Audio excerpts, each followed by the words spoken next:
ఈరోజు నేను ప్రవీణ్ పగడాల విషయం ఆంధ్రప్రదేశ్ హైకోర్టుకి వెళ్ళి సిబిఐ ఎంక్వైరీ చేయమని ఎందుకు డిమాండ్ చేస్తున్నాను?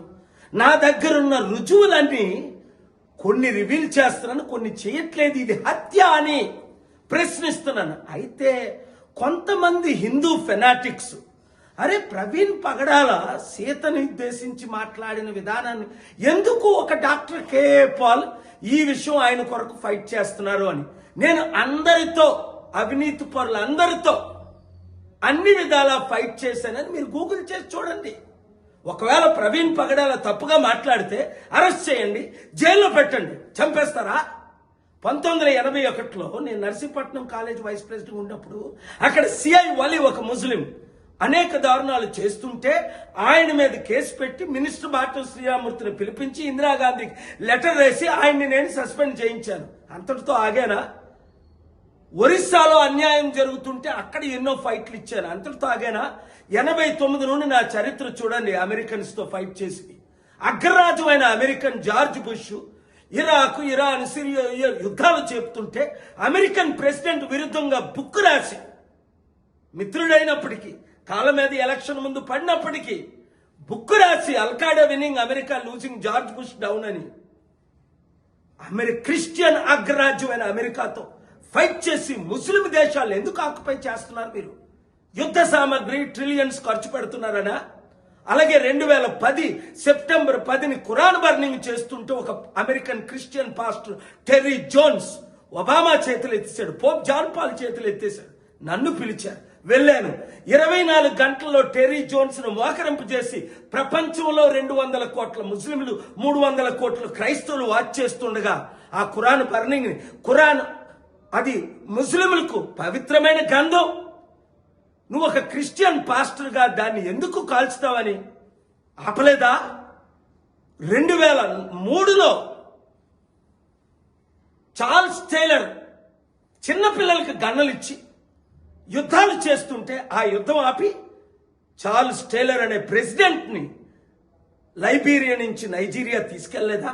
2004లో గీ ఫిలిప్ హెయిటీ 10,000 మందిని చంపిస్తే నా 747లో వెళ్ళి అక్కడ ఎయిడ్ ఇస్తుండగా ఆయన వచ్చి, సార్ నేను మీ ఫాలోవర్ని అన్నాడు. నిజంగా నువ్వు నా ఫాలోవర్ అయితే యుద్ధం ఆపు, చంపడం ఆపు, వెపన్లు అంటే 200 దేశాల మీడియా లైవ్ ఇస్తుండగా AP, Reuters, CNN, BBC, ABC, MBC, Times of India ఇక్కడ ఆయన యుద్ధం ఆపిలేదా? మోకరించలేదా? 3 రోజులు నాతో ఉండలేదా? Libya Gaddafi, Charles Taylor, Guy Philippe, చివరికి జార్జ్ బుష్ మీద సుప్రీంకోర్టు అమెరికాలో కేసు వేసి ఆయన తల దింపనివ్వలేదా?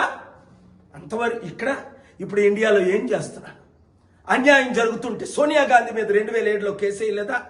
ఈ రాష్ట్రాన్ని, ఈ దేశాన్ని సర్వనాశనం చేస్తుందని వైఎస్ రాజశేఖర రెడ్డి మీద కేసు వేయలేదా?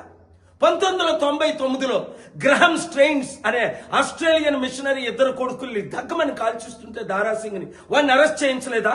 కలెక్టర్ని సస్పెండ్ చేయలేదా? ఇప్పుడు 2020లో కమ్మరాజ్యంలో కడప రెడ్లని 2 వర్గాల మీద చిచ్చు పెడుతుంటే ఒక యాక్టర్ దాని కొరకు కోర్టు కేసుకెళ్ళి ఆ సినిమాని రిలీజ్ చేయకుండా ఎడిట్లు చేయించలేదా? రైతులకు అన్యాయం జరుగుతుందని కోట్ల మంది రైతులు అమర నిరాహార దీక్ష చేస్తుంటే మోదీ గవర్నమెంట్ పట్టించుకోకపోతే రాకేష్ టికెట్ లీడర్స్ అందరూ నన్ను కలిసినప్పుడు నేను కూడా దీక్ష ప్రకటించి 2021లో 22లో రైతుల మినిస్టర్ నా హోటల్కి రాలేదా? వారిని కలవలేదా? వెంటనే పార్లమెంట్లో ఆ 3 బిల్లులు విత్డ్రా చేయించలేదా? అలాగే జగన్మోహన్ రెడ్డి కరోనా టైంలో 10th ఇంటర్మీడియట్ పరీక్షలు పెడితే 1.5 కోటి మంది చనిపోతారంటే కోర్టుకెళ్ళి ఎస్ఎస్ ప్రసాద్ని పెట్టి ఆర్డర్ ఆ పరీక్షలు పిల్లల్ని నేను కాపాడలేదా?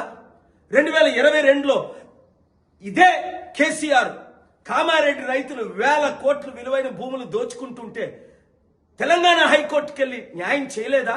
ఆ భూములు కాపాడలేదా? 2023లో ఇంకా అన్యాయాలు జరుగుతుంటే అనేక కేసులు వేయలేదా? 2024 ఈ గత సంవత్సరం రేపులు ఎక్కువైపోతున్నాయి, మానభంగాలు ఎక్కువైపోతున్నాయి.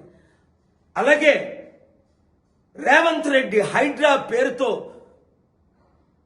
అనేక బిల్డింగులు లక్ష కోట్ల విలువైన బిల్డింగులు కూల్చిస్తుంటే డ్యూ ప్రాసెస్ లేకుండా నోటీసులు ఇవ్వకుంటే ఎలా కూల్చుతామని ఆర్డర్ తీసుకురాలేదా? లడ్డూ వివాదం పవన్ కళ్యాణ్ సృష్టిస్తే అబద్ధంతో సుప్రీంకోర్టు ఆఫ్ ఇండియాకి వెళ్ళి లడ్డూ వివాదంపై హిందువుల మనోభావాలు దెబ్బతీస్తున్నారు. క్రైస్తవులు చర్చిలు నడుపుకుంటారు, పాస్టర్లు మొలానాలు మసీదులు నడుపుకుంటారు. హిందూ ప్రీస్టులు ఎందుకు నడుపుకోకూడదు? ఈ రాజకీయ నాయకుల్ని దూరం చేయండి. అది టీడీపీ అవ్వచ్చు, వైసీపీ అవ్వచ్చు, ఇంకొక పార్టీ అవ్వచ్చు. తిరుపతి ఒక హిందూ క్యాపిటల్ టెరిటరీగా ఎందుకు చేయకూడదు? గొడవలు ఎందుకు ఆపకూడదు? హిందువులు క్రిస్టియన్ల మధ్య, హిందువులు ముస్లింల మధ్య ఎందుకు గొడవ పెడతారు? రెచ్చిపోతున్నారంటే పవన్ కళ్యాణ్ మీద కేసు ఇస్తే ఈ రోజుకైనా పంజాగట్టు వాళ్ళు ఎఫ్ఐఆర్ చేశారు 6 నెలలు అయినప్పటికీ. వాళ్ళకైతే ఎప్పుడైనా ఎవరికైనా క్రైస్తవులు ముస్లిం దేశాలను ఆక్యుపై చేస్తుంటే, ఒక క్రైస్తవ పాస్టర్ ఖురాన్ బర్నింగ్ ని చేస్తుంటే అమెరికాలో ఏ విధంగా ఆపాను, ఇప్పుడు ప్రవీణ్ పగడాల ఘోరంగా చంపేశారు అని నేను ఫైట్ చేస్తుంటే, హిందువుల క్రిస్టియన్స్ మధ్య చిచ్చు పెట్టడానికి ఒక ఛానల్ వాడు, ఒక యూజ్లెస్ ఫెలో మనల్ని దూరం చేస్తున్నాడు.